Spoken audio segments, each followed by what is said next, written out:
Hey guys, this is Jay Calder of JAYONBOXING here giving you a preview and prediction for Diego Pacheco versus Maciej Sulecki. But before we get started, of course, like, subscribe, share, all that good stuff, and be sure to leave your picks, takes, all that down in the comments below. Greatly appreciated.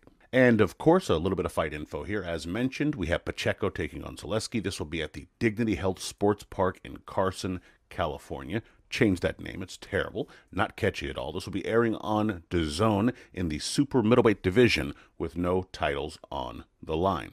So, August is a bit of a weird month in some ways. A pretty big start with that Crawford versus Madrimov super card, and then not so much left until later in the month. And that's what we have here, a decent crossroads scrape for the end of the month that has an interesting tilt to it. With Pacheco, we have a clear favorite by the odds, but a prospect that hasn't always had the best showings in my personal opinion. Young, developing, but there have been a few growing pains to say the least. With Sulecki, we have a vet that has some skills, is a decent fighter, but seems to fall short at or near the top. So if Pacheco is to be that dude, and if he really is the goods, this should be a win. But is he that dude, one might ask? 'Tis the question. But before we break this one down, let's get to some of the other biggest questions regarding this matchup.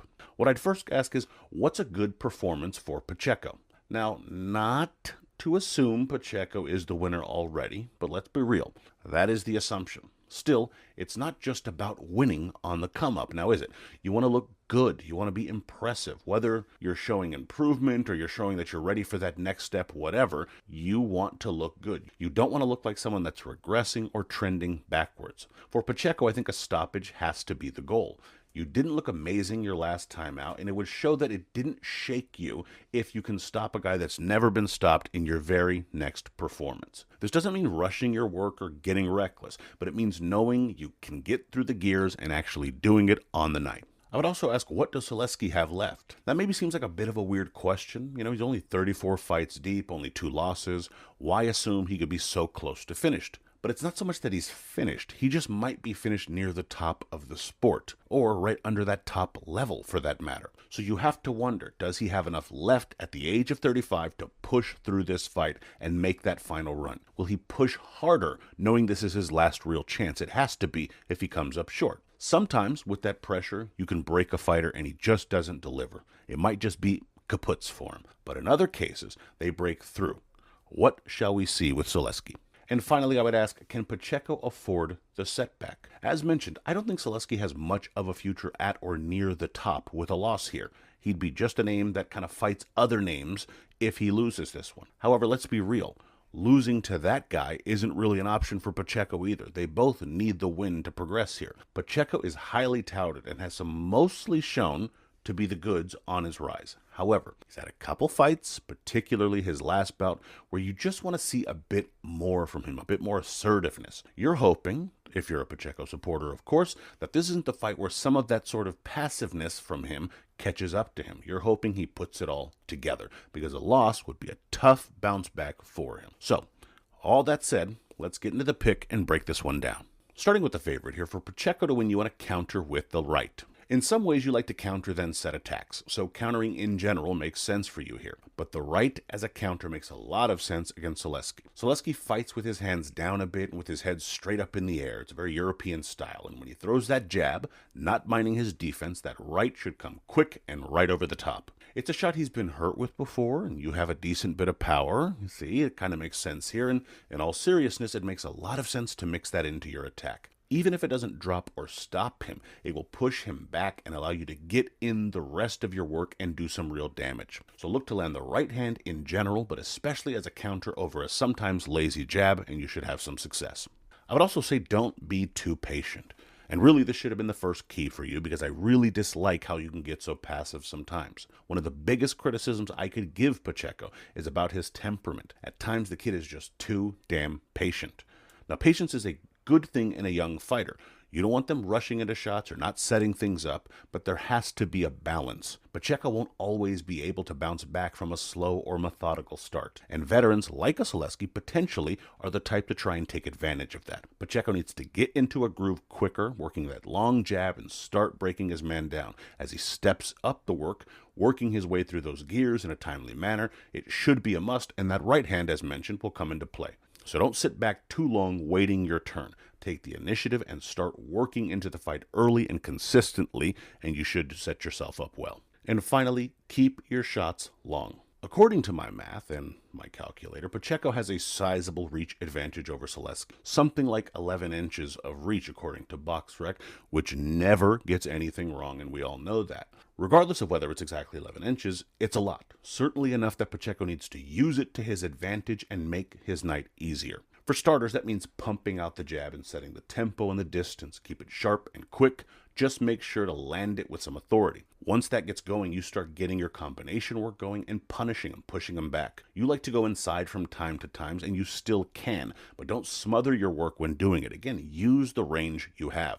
That jab can also blind him and set up that right hand we've mentioned before, also from the outside where you're at a safe distance. So again, get it going there. So just make sure that you get that right hand in, especially as a counter, get off to a faster start, and start that work off from a nice solid range that suits you best to have some success. Now switching over to Sulecki. For Sulecki to win, you want to land the short right hand. With all that reach BoxRec says that Pacheco has, I think it's important Sulecki gets inside. He needs to bridge that gap to land something meaningful and have any chance in there. That will mean opening things up with a jab or head movement to getting close and start. Once there, that short right hand can become a factor. You throw it in a very chippy, choppy form, which gives it power to catch Pacheco off guard. It's a much more useful punch that way. Use that, of course, to your advantage. If that can back up Pacheco a bit more, at least give him a bit more things to think about and give you some momentum, then you can come forward and then you're in a much better position to get the rest of your offense going. I would also recommend pawing that left hook out there sometimes. Not lazily, but just soft enough with a bit more speed on it to really lean him into that right hand that can be later set up for a much bigger shot. But either way, make sure to get your short right hand going, and the earlier the better. I would also say press the action early. Pacheco, as mentioned, can be someone that sits back a bit too much and gives his opponents chances. I would advise taking that chance and more if you're Sulecki. You want to set the tempo in your favor and force more of a fight out of Pacheco. Give him less control. If you can do that earlier, all the better. It forces Pacheco to play catch-up. Get out on that front foot and press. Use the double jab, some movement, and try to get Pacheco going back. It makes some of his excessive reach mean a little less when you're in close and making it harder for him to connect. Once inside, then more of your combos can work, and you do throw some decent combinations, and the pace perhaps can play a bit more of a part in this fight. And again, earlier you get that going, the better. I have to stress that. So push the action, try working your way inside, press Pacheco back, and get out to an early lead in a fight that perhaps could be close should it reach the cards. And finally, focus on timing, not speed. Now, I'm not saying Pacheco is some sort of speed demon. He has some decent zip, but the reason timing should be your friend is for two particular points.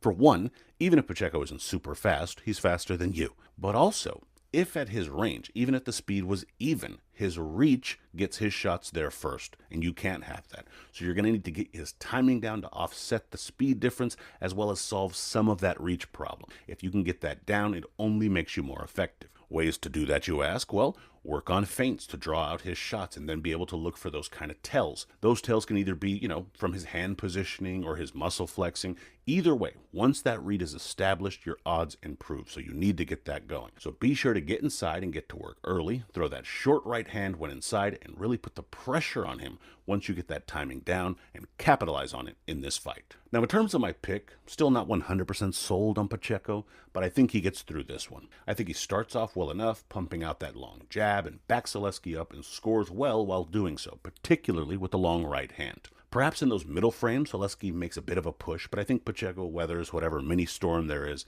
and finishes strong, probably dropping and stopping Sulecki in the latter frames. Winner, Diego Pacheco via late fight stoppage. And in terms of the betting odds here, we have Pacheco, as mentioned, as a massive favorite, coming in at a -1,000, with Sulecki coming in at a +630. So, surprise, surprise, not an over-under yet, as I'd expect, but I would suggest it's probably going to be around that 9-round mark. But regardless, when I get it, I'll pin it down in the comments. In terms of the money lines, you have no choice but Sulecki if you're expecting an upset, but otherwise, nothing really entices me, specifically not that Pacheco line. There's just not a lot of value in it. Overall, not the best of odds for value or trying to pick up action, but in any event, for now, those are your odds. And my prediction record as of this recording is 40-16 with 19 exact. But let me know your thoughts, your picks, all that good stuff down in the comments. And of course, check out the social media up top. Check out JAYONBOXING.com, subscribe, and of course, check out another video here. Until next time.